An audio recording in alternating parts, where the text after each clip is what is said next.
자, 이번 시간은 11번 문제 한번 보십니다. 11번 문제는 소방시설업에 대한 행정처분 기준에서 1차 처분사항으로 등록 취소에 해당하는 것은 이렇게 나왔어요. 소방시설업을 영위하다가 법령을 위반하게 되면은 그 위반사항에 대해서 행정처분을 하게 돼 있어요. 행정처분을 하게 되는데 그 행정처분은 영업의 정지나 아니면은 시정명령 또는 영업 취소, 등록 취소 요런 어떤 처분을 할 수가 있어요. 그게 이제 행정처분이라 그러는데, 그래서 그 밑에 해설해 보시면은 공사법 제9조 1항에 보면은 소방시설업 등록의 취소와 영업 정지 이렇게 돼 있어요. 그래서 위반한 정도가 크면은 등록했던 것을 무효화하는 그런 절차가 나타나요. 그게 이제 취소라고 하는 거고, 또 이제 그게 경미하면은 위반한 사항에 대해서 시정할 수 있도록 명령을 내려요. 시정명령. 또 뿐만 아니라 영업 정지 명령을 내려요. 영업 정지 명령.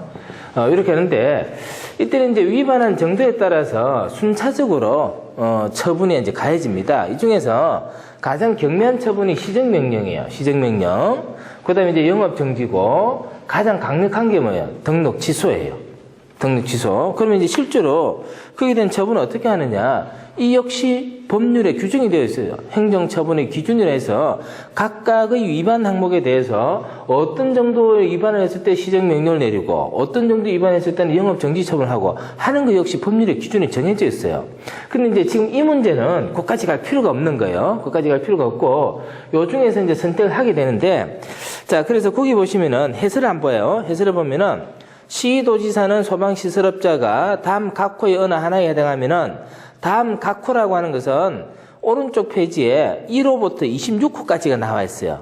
1호부터 26호까지 거기에 해당하면은 안전행정부령으로 정하는 바에 따라서 그 등록을 취소하거나, 자, 등록을 취소하거나 하는 것은 첫 번째 이제 취소 처분이 가능하다는 거예요. 취소하거나 했거든요.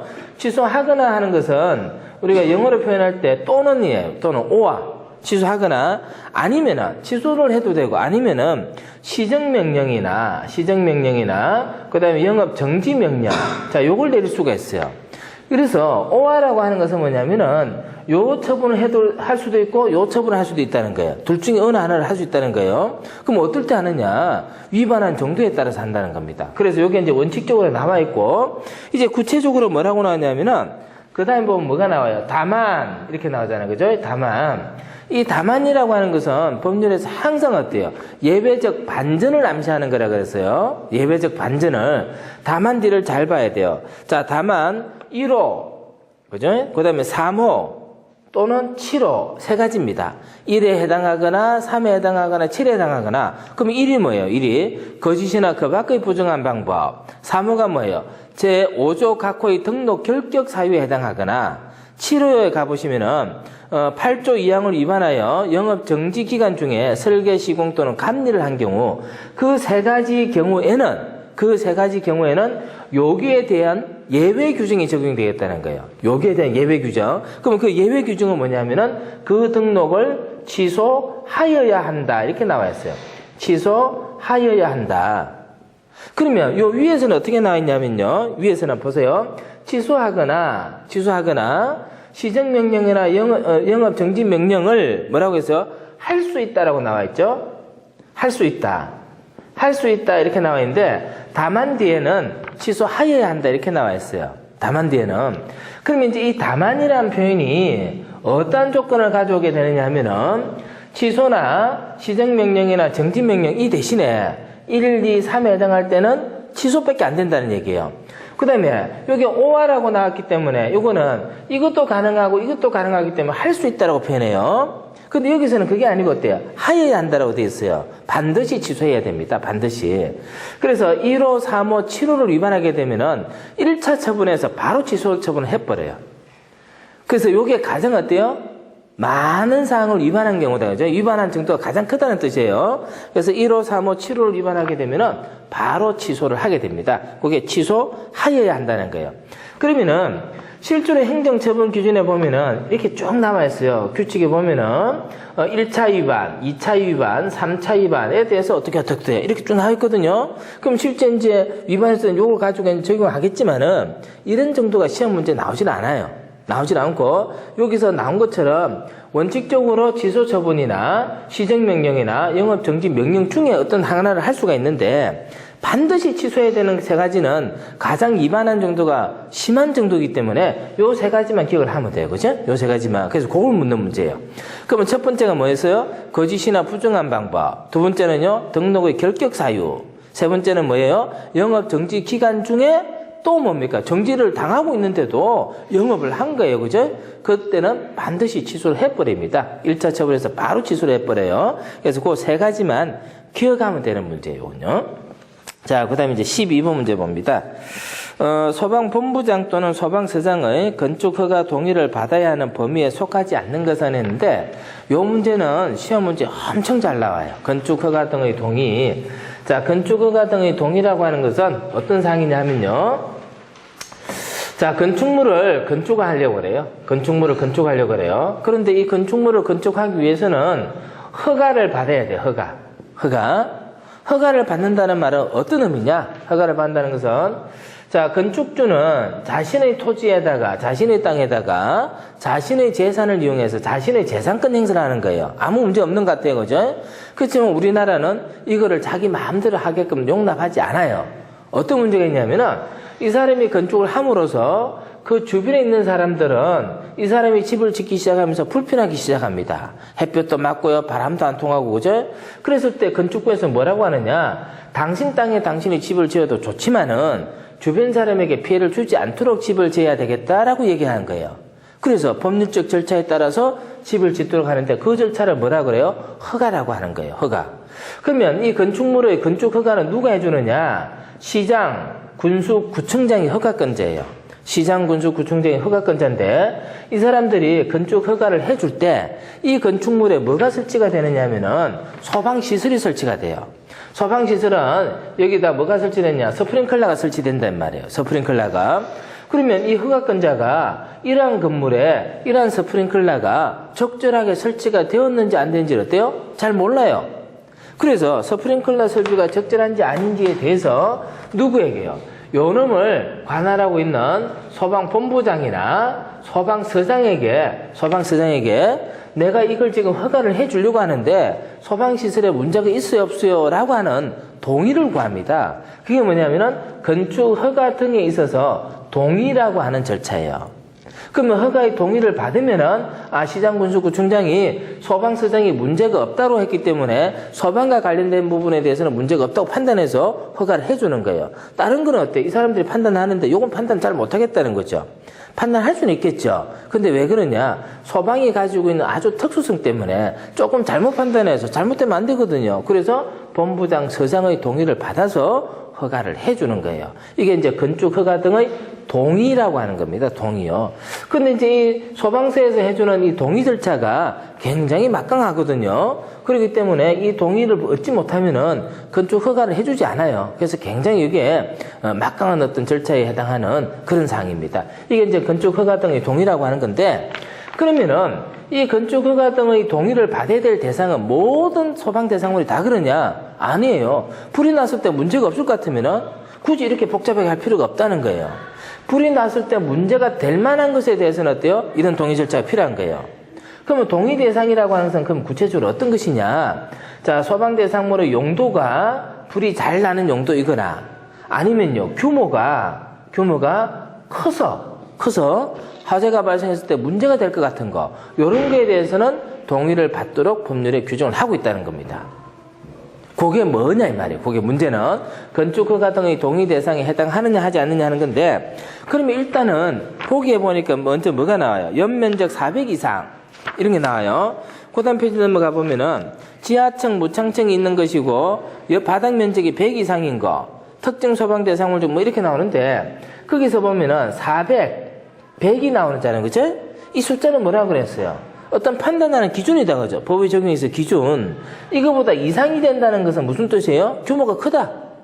그 비슷하게 맞아 떨어져요, 그죠? 맞아 떨어져요. 그 다음에 이제 특정 소방 대상물 중에서 위험물 저장 처리 시설 및 지하구, 위험물을 저장하거나 처리하는 시설이에요. 이거 뭐예요? 용도가 위험한 거예요. 그 다음에 항공기 경납고 관망탑, 항공 관제탑, 주로 비행기와 관련되는 장소들이 나오는데 그거 뭐예요? 용도가 위험한 거예요. 대충 맞아 떨어졌어요. 그죠? 그러면 결국은, 동의 대상은 용도가 위험하거나 아니면 규모가 큰 곳에는 동의를 받아야 되구나. 그래서 허가를 해주거나. 이렇게 됐어요. 그러면은 이게 이제 구체적으로 맞나 안 맞나 하는 것은 이제 구체적인 상황을 이제 봐야 되는데 정답이요. 뭐라고 되어 있냐면은 나라고 되어 있어요. 그죠? 나요. 나라고 되어 있는데 문제가요. 지금 이제 뭐라고 나온 겁니까? 동의를 받아야 하는 범위에 속하지 않는 것은 했거든요. 동의를 받아야 하는 범위에 속하지 않는 것은. 자, 연면적 400 이상 어때요? 맞습니다. 1호에 보면 나와 있어요. 나에 보면은 지하층 또는 무창층이 있는 것 했는데, 그죠? 지하층 또는 무창층이 있는 건물은 바닥 면적이 100이 아니고 얼마예요? 300이 아니고, 거기 한번 보세요. 내가 표시를 해놨어요. 4호에 보세요. 4호에. 4호에 보면 지하층 또는 무창층이 있는 건축물로서 바닥 면적이 얼마예요? 150제곱미터예요. 150제곱미터. 그래서 그게 틀렸어요. 그죠? 그게 틀렸고. 특정 소방 대상물 중 위험물 저장 및 처리 시설 및 지하구, 항공기 이렇게 나오는데, 그러면 이제, 요런 문제를 보고 이제 어떤 판단을 우리가 해볼 수 있어야 되느냐 하면은, 이제 우리는 결국에 이제 문제를 풀어야 돼요. 그죠? 문제를 풀어야 되는데, 객관식 문제에서는 항상 뭐가 문제된다 해서, 요런 숫자들이 기준이 되기 때문에 숫자를 바꾸면 어때요? 기준이 틀려지기 때문에 항상 숫자를 판단하는 문제가 나와요. 그래서 일단은 숫자를 맞춰가야 되는데, 자, 하나 외웠어요. 그죠? 150. 뭐가요? 지하층, 무창층 나오면 뭐라고? 150. 이렇게 연결시켜놔야 돼요. 그죠? 자, 그렇게 해서, 일단 표시되어 있는 것만, 보면 됩니다. 자, 그 다음에 13번 문제 갑니다. 소방안전관리자를 두어야 할 특정 소방 대상물로서 1급 소방안전관리 대상물의 기준으로 옳은 것은 이렇게 했습니다. 소방안전관리 대상물 1급 이렇게 했습니다. 1급. 이렇게 이제 얘기했어요. 가장 큰 범위가 뭐냐면은 가장 큰 범위가 소방법이 적용되는 가장 큰 범위가 소방대상물이었어요. 소방대상물. 요거는 소방기본법에서 나와요. 기본법의 적용 대상이 소방대상물이에요. 그 다음에 이 소방대상물 중에서 소방대상물은 많아요. 차량, 선박, 건축물, 산림, 임야 뭐 등등 있어요. 그 중에서 뭐가 있느냐 하면은 특정 소방대상물이라는 게 있어요. 특정. 소방대상물 중에서 특정했다. 특정했다는 것은 특별히 정했다 이런 뜻이에요. 특정 소방대상물이 있어요. 소방대상물. 자, 이 특정 소방대상물은 어떤 법의 적용을 받느냐 하면은 소방시설법, 소방시설법의 적용을 받아요. 소방시설법의 적용을 받습니다. 어떤 차이가 있느냐 하면은 소방대상물 중에서 소방시설을 설치해야 될 대상을 말합니다. 소방시설을 설치해야 될 대상을 특정 소방대상물이라고 그래요. 자, 그 다음에 이 특정 소방 대상물 안에는 다시 뭐가 있느냐 하면은 규모가 큰 것은 그냥 가만히 내버려두면 안 되고요. 거기에 대한 안전관리를 해야 되는 거예요. 그래서 이 범위 안에는 특급, 1급, 2급의 뭐가 있느냐 하면은 소방안전관리 대상물이 있습니다. 소방안전관리 대상물. 이렇게 이제 범위가 나뉘어져요. 나뉘어지는데 이 중에서 특급이 어때요? 규모가 제일 큰 거예요. 그 다음에 1급, 그 다음에 2급. 요 세 개를 제외한 나머지 것들은 어때요? 규모가 별로인 것들이에요. 그럼 그냥 하면 되는 거죠. 그러면은 특정 소방대상물에서 소방안전관리 업무를 하는데 어떤 차이가 있느냐 하면요. 소방안전관리 대상물은 소방안전관리자가 선임이 되어져야 돼요. 소방안전관리자가 선임이 되어져서 이 소방안전관리자가 안전관리 업무를 해야 돼요.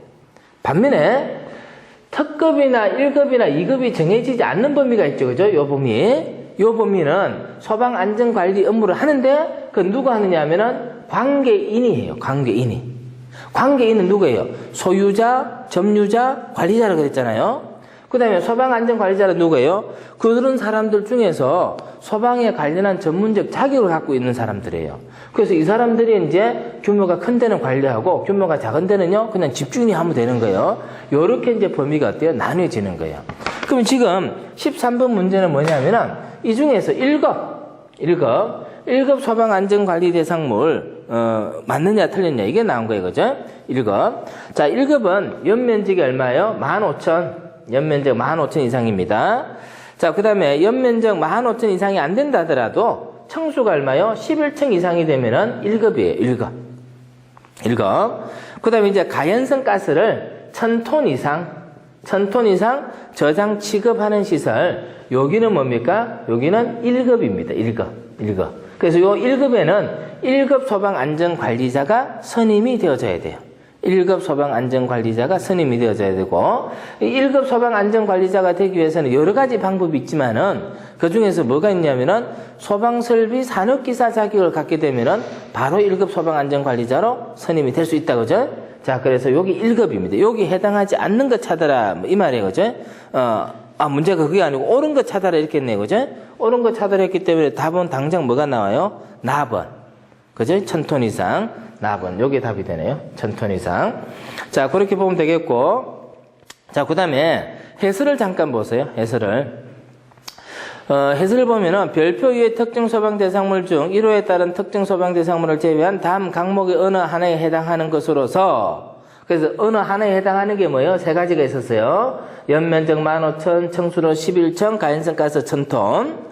자, 그리고 아파트, 동식물원, 철강 등 불연성 물품을 저장 취급하는 창고, 위험물 저장 및 처리 시설 중 위험물 제조소 등 지하구를 제외한 거, 거기다 표시합니다. 그 제외한 것은 예를 들어서 아파트가 있어요. 아파트는 제외한 것에 들어가죠. 아파트가 연면적이 2만 제곱미터 하더라도 1급 소방안전관리 대상물입니까? 아닙니까? 아니에요. 여기서 제외 안 됐거든. 아파트가 20층짜리 아파트를 하더라도 1급이 아니에요? 아니에요. 아파트는 무조건 뭡니까? 2급입니다. 2급요. 이거. 그래서 그 제외되는 게 뭐가 제외되는지를 봐야 돼요. 그러면 아파트 제외되고, 동식물원 제외되고, 철강과 같이 불연성 물품을 저장 취급하는 창고도 제외되고, 위험물 저장 처리 시설 중에서 위험물 제조소 등도 제외되고, 지하구도 제외돼요. 그럼 이런 것들은 1급에서 제외된다 했기 때문에 화재 위험성이 커요, 작아요? 작다. 그죠? 작다. 자, 왜 작은지 한번 볼까요? 왜 작은지. 자, 그 중에서 뭐가 있냐면은 동식물원하고 지하구가 있어요. 동식물원, 지하구. 자, 동식물원에는 사람이 여기 가서 잠을 잡니까? 안 자요, 그죠? 동물, 식물이 있어요. 지하구, 이게 땅속에 있는 구조물인데 이게 사람 들어가요? 사람 안 살아요, 여기는요. 사람이 안 살면 불 안 나요. 그죠? 동물원에 있는 호랑이가 불 내겠습니까? 안 낸다, 이 말이에요. 자, 그 다음에요. 불연성 물품이라고 하는 것은 불에 타요, 안 타요? 안 타잖아요. 이거 가지고 있는 창고예요. 보통 창고는 불 나면 큰일 나요, 그죠?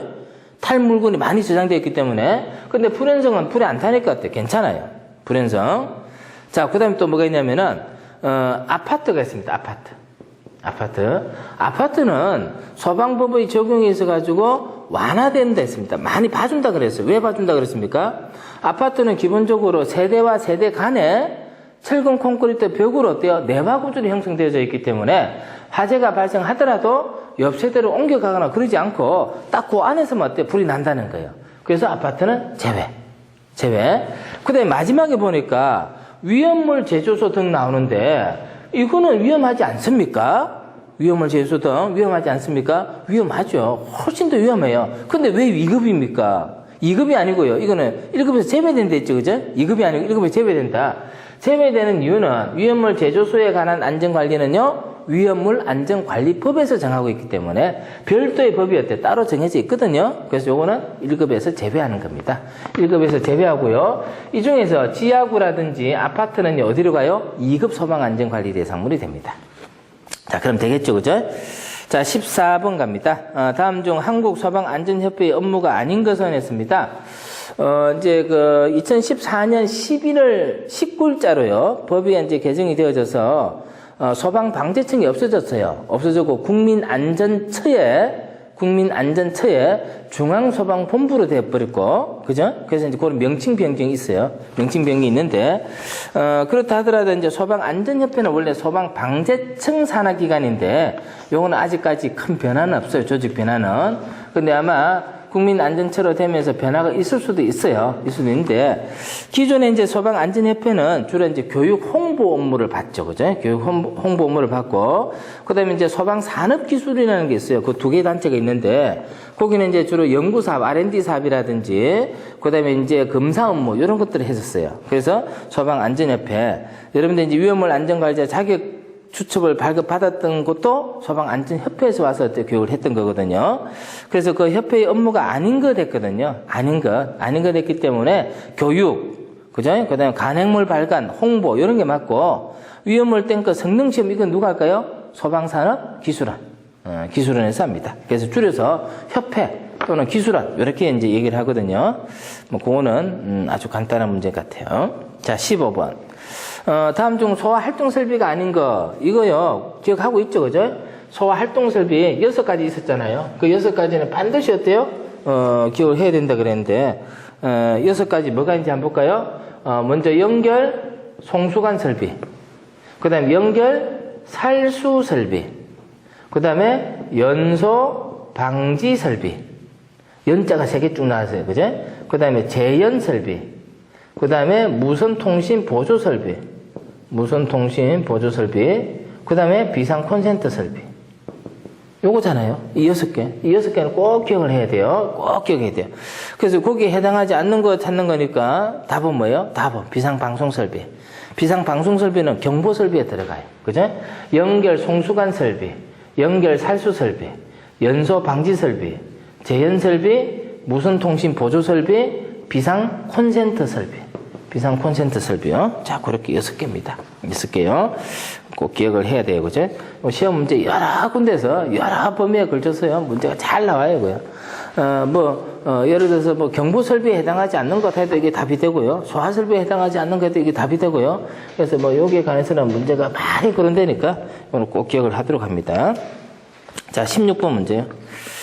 소방시설 관리업을 하고자 하는 사람은 행정 절차로 옳은 것을 했습니다. 그죠?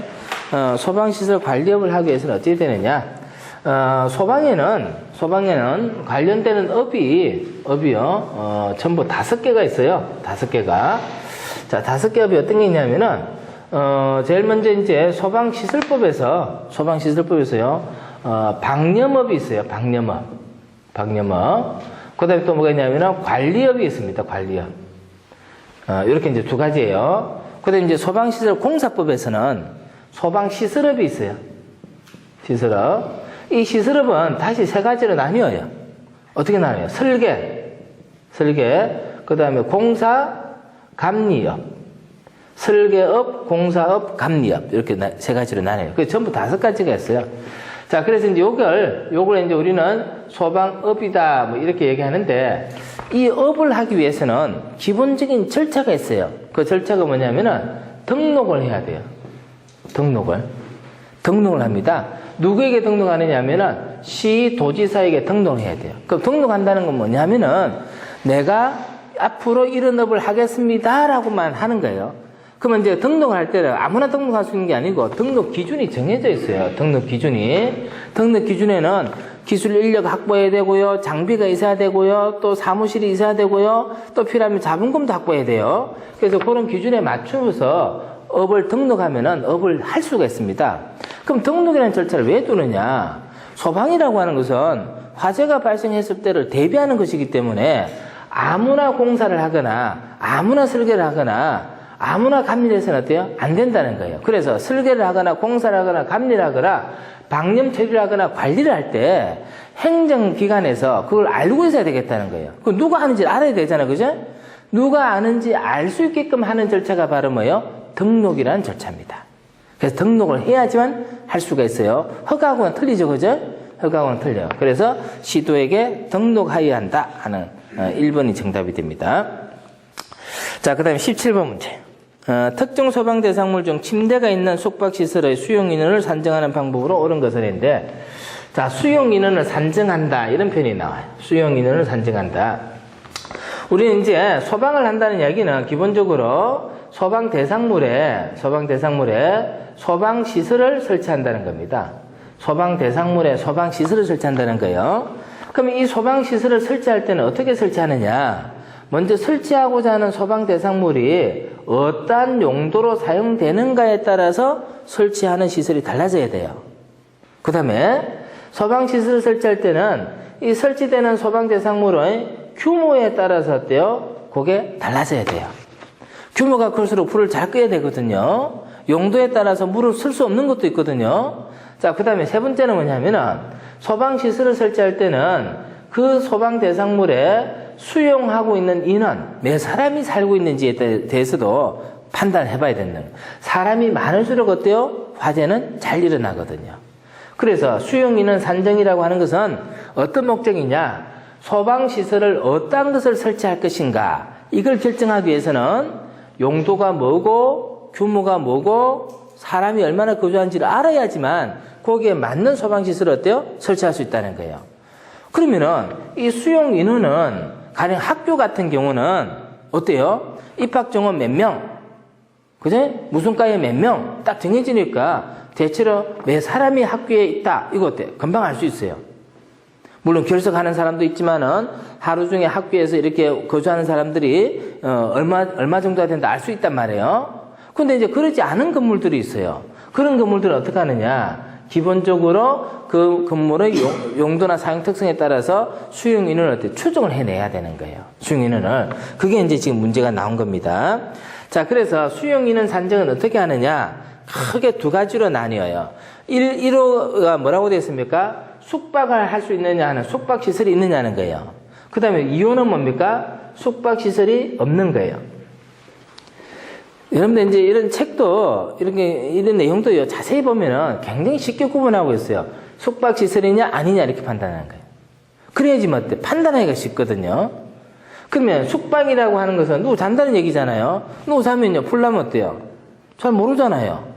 그죠? 잘 모르잖아요. 그래서 요거하고 구분하고 있는 거죠. 자, 그 다음에 숙박시설은요 다시 두 가지로 나눠요. 어떻게 나눕니까? 침대가 있느냐 없느냐 이렇게 나눠요. 쉽잖아요. 그죠? 자, 그 다음에 숙박시설이 아닌 경우는요 세 가지로 나눠요.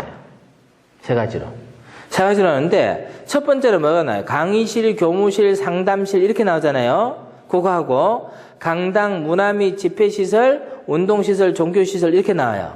그건 어떤 차이가 있을까요? 강의실, 교무실, 상담실 하는 것들은 뭐냐면 요거는 가만히 앉아있는 경우예요. 앉아있는 경우예요. 그 다음에 강당, 문화, 집회시설, 운동시설, 종교시설 하고 나오는데 요거는 실내에서 움직이는 경우예요. 움직이는 경우예요. 요거는 가만히 앉아있고 요거는 움직이는 경우예요. 그러면 가만히 앉아있는 것보다 움직일 때가 어때요? 한 사람이 차지하는 공간이 어때요? 더 많이 필요하겠죠? 이제 그런 차이예요. 그 다음에 이제 세 번째는 뭐냐면은 그도 저도 아닌 경우예요. 그도 저도 아닌 경우예요. 자, 그렇게 나눠요. 자, 그러면 침대가 있는 경우는 어떻게 하는지 한번 봅니다. 해당 특정 소방 대상물의 종사자 수에다가 침대 수를 합한 수, 침대가 몇 개 있느냐, 이게 바로 거주인은 수용 인원과 똑같다는 거죠. 근데 침대만 있는 게 아니고 거기서 일하는 사람들이 있을 수 있잖아요. 그죠? 그래서 종사자 수에다가 침대 수를 더하면 돼요. 침대가 2인용 침대 같으면 어때요? 두 사람이 되는 거예요. 그죠? 아주 쉬워요. 그러면 침대가 없을 때는 어떻게 되느냐? 종사자 수에다가 한 사람이 누워서 잠잘 때 공간을 얼마 정도 차지할 것이냐 이걸 알아야 되는 거죠. 그게 얼마냐면은 바닥 면적 합을 얼마로 나누었어요? 바닥 면적 합을 얼마로 나눴어요? 3제곱미터로 나눈 거예요. 3제곱미터. 한 사람이 누워 자는데 필요한 공간은 얼마요? 3제곱미터 정도 된다. 3제곱미터 한 평 정도 돼요. 그죠? 한 평 정도. 그 정도로 이제 계산을 한다는 겁니다. 자, 그 다음에 그러지 않는 경우, 앉아있는 경우 봅니다. 앉아있는 경우는요, 바닥 면적 합을 얼마로 나눠요? 1.9제곱미터로 나눠요. 누워있을 때보다는 앉아있을 때가 공간을 적게 차지하잖아요. 그죠? 이제 그런 정도는 쉽게 판단할 수 있겠고. 그 다음에 이제 움직이는 경우는요, 바닥 면적을 얼마로 나눠요? 4.6으로 나누잖아요. 엄청 공간을 많이 차지해요. 그죠? 돌아다니니까. 근데 이제 거기 보면 관람석이 있을 수 있어요. 관람석이. 뭐 운동시설도 그렇고. 자, 그때 관람석이 있을 때는 고정식 의자는 의자 숫자가 바로 뭡니까? 수용 인원수잖아요. 그죠? 근데 이제 고정식 의자인데 긴 의자가 있어요. 벤치에. 의자 안에 여러 사람이 앉을 수 있는 거. 그때는요, 어떻게 됐습니까? 정면 너비를 얼마로 나눴어요? 45cm. 그 앉아있을 때 한 사람이 얼마 정도요? 45cm 정도 폭이 된다 이 말이에요. 그래서 이렇게 해서 이제 계산을 하는 거죠. 그 다음에 그렇지 않는 경우는요, 전체 바닥 면적 합을 뭘로 나눠요? 3제곱미터로 나누면 됩니다. 자, 그래서 이제 요거 가지고 하는데, 그럼 이제 옳은 거 됐거든요. 가번에 보면은, 해당 특정 소방 대상물, 침대가 있는 숙박시설이니까, 침대가 있는 숙박시설은 여기네, 그죠? 침대가 있는 숙박시설이니까, 침대수에다가 뭘 하면 돼요? 종사제수를 다 해주면 되네, 그죠? 그럼 답은요? 가번이네, 그죠? 가번. 가보니까 이제 이게 이제 문제가 이제 조금 어렵게 나오면은 이렇게 나올 수도 있어요. 가령 뭐라고 나왔냐면은 강당이다. 강당. 바닥 면적 합은 얼마다. 그리고 관람석이 있다. 관람석에 긴 의자가 놓여져 있는데 의자 하나 길이는 1m다. 1m. 그런 의자 100개가 있다. 그러면 거기 수용인을 계산해 보세요. 이렇게 나올 수 있잖아요. 그죠?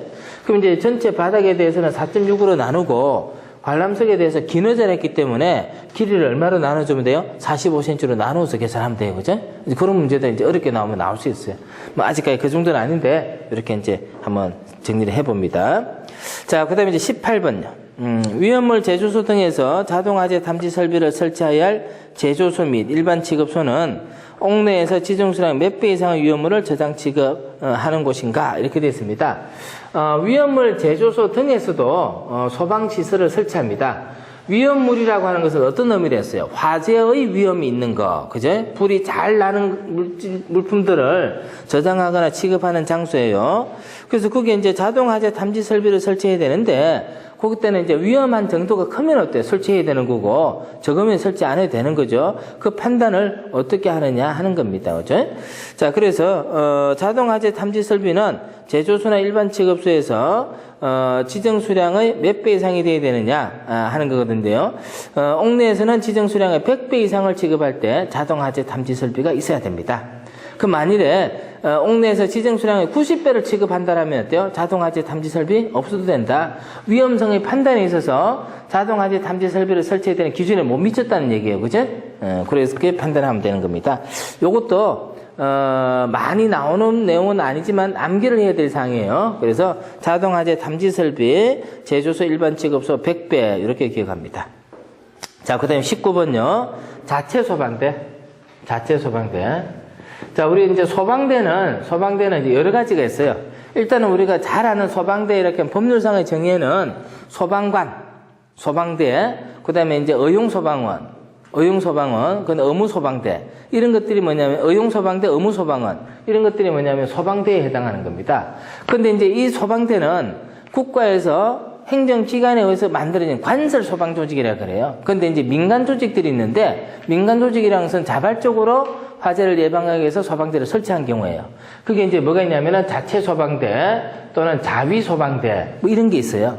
이런 게 있는데 자체 소방대라고 하는 것은 요거는 그 범위가 딱 정해져 있어요. 범위가 정해져 있는데 지정 수량 3,000배 이상. 지정 수량 3,000배 이상이고 그다음에 위험물은 어떤 위험물이냐면은 제4류 위험물이에요. 사류는 인화성 액체죠. 사류는 인화성 액체입니다. 자, 요놈을 취급하는 제조소나 일반 취급소예요. 일반 취급소. 여기에는 뭐가 있어야 돼요? 자체 소방대가 있어야 돼요. 지정 수량의 3,000배 이상입니다. 지정 수량의 3,000배 이상. 그럼 이제 가령 예를 들어서요. 지정 수량의 3,000배 했는데 지정 수량이 20리터짜리가 있다. 20리터, 200리터짜리가 있다. 200리터짜리요. 200리터짜리가 있을 때 3,000배 하면 곱하기 3,000 하면 되는 거죠. 그죠? 6만 리터를 취급하는 제조소 같으면 뭐가 있어야 된다는 거죠? 자체 소방대 있어야 된다는 얘기입니다. 그죠? 그래서 자체 소방대는 이 세 가지가 다 나와야 돼요. 3,000배. 그 다음에 뭐요? 사류. 제4류요. 사류는 뭐요? 인화성 액체. 제조소, 일반 취급소. 이렇게 세 가지가 나와야 돼요. 세 가지가. 이게 자체 소방대입니다. 요 정도 하시면 될 것 같아요. 자, 20번 문제요. 소방안전관리자에 대한 실무교육의 과목, 시간 등 그 밖의 실무교육 실시에 관한 사항은 누가 정하는가? 이렇게 했는데 소방안전관리자의 실무교육은 어디서 할까요? 소방안전협회예요. 아까 교육 업무는 어디서 한댔어요? 소방안전협회. 자, 그때 실무교육에 대한 과목과 시간은 누가 정하느냐? 방재청장이 아니고 법이 바뀌었어요. 뭐라고요? 국민안전처 장관. 국민안전처 장관. 방재청장이라는 말은 이제 없습니다. 방재청장은 없고요. 지금부터는 이제 다 뭐예요? 국민안전처 장관. 이렇게 해야 돼요. 그래서 지금은 그 자료는 그렇게 되어 있는데 다시 다 수정을 해 놓을 거예요. 수정해 놓아서 올려놓도록 할 테니까요. 그렇게 보시면 됩니다. 자, 그렇게 해서 2013년 6월 2일 날 시행했던 문제는 다 그렇게 정리한 걸로 하겠습니다.